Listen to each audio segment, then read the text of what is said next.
নমস্কার বন্ধুরা, আজকে আমি লাউ সুন্দরী বানিয়েছি। লাউ ঘন্ট, লাউ চিংড়ি, লাউয়ের তরকারি, লাউয়ের কোপ্তা, অনেক কিছুই খাওয়া হয় লাউ দিয়ে বানিয়ে। কিন্তু এই লাউ সুন্দরী বানিয়ে দেখবেন, ভীষণ ভালো হয় খেতে, খুব ভালো লেগেছে। আমি নিজেও বানিয়ে খেয়েছি, খুবই ভালো লেগেছে। লাউ সুন্দরী বানার জন্য লাউয়ের খোসাগুলো ভালো করে ছাড়িয়ে নিতে হবে। তারপর লাউগুলোকে চাকা চাকা করে গোল গোল করে কেটে ভালো করে জলে ধুয়ে জলটা শুকিয়ে নিতে হবে। আগের থেকে লাউয়ের মধ্যে নুন হলুদ মাখাবেন না, তাহলে জল কেটে যাবে। যখন তেল পুরো গরম হয়ে যাবে কড়াইতে, তখন লাউয়ের মধ্যে নুন আর হলুদ মাখিয়ে আস্তে আস্তে একটা একটা করে ছেড়ে ভেজে ভেজে তুলে নেবেন। এক গাদা তেল লাগবে, সেই জন্যে একসাথে অনেকগুলো লাউ ছেড়ে দেবেন না। অল্প করে তেল দিয়ে একটা একটা করে ভেজে উঠিয়ে নেবেন। তারপরে ওঠানোর পর ওর মধ্যে গরম মশলা দেবেন, দারচিনি 2 টুকরো, 5টা এলাচ, 5-6টা লবঙ্গ, সাজিরা, সামরিচ, সাদা জিরে, তেজপাতা, 2টো শুকনো লঙ্কা, সব কিছু দিয়ে ভালো করে ভেজে নেওয়ার পর ওর মধ্যে 1 বাটি কুচনো পেঁয়াজ দিয়ে দেবেন।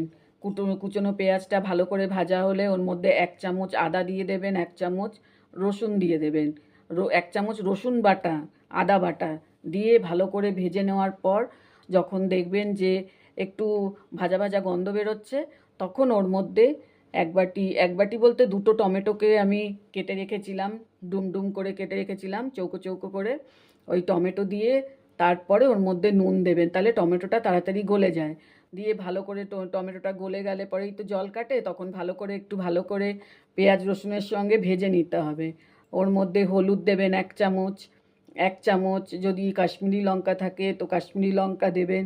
দিয়ে ভালো করে ভেজে নেওয়ার পর একটু ধনের গুঁড়ো, একটু জিরের গুঁড়ো দিতে হবে। ভালো করে ভেজে নিয়ে যখন একটু একটু তেলটা ছাড়বে, তখন আমি 10টা মতো কাজু আর একটুখানি পোস্ত একসঙ্গে বেটে রেখেছিলাম, সেই কাজু বাটা পোস্ত বাটাটা দিয়ে দিতে হবে।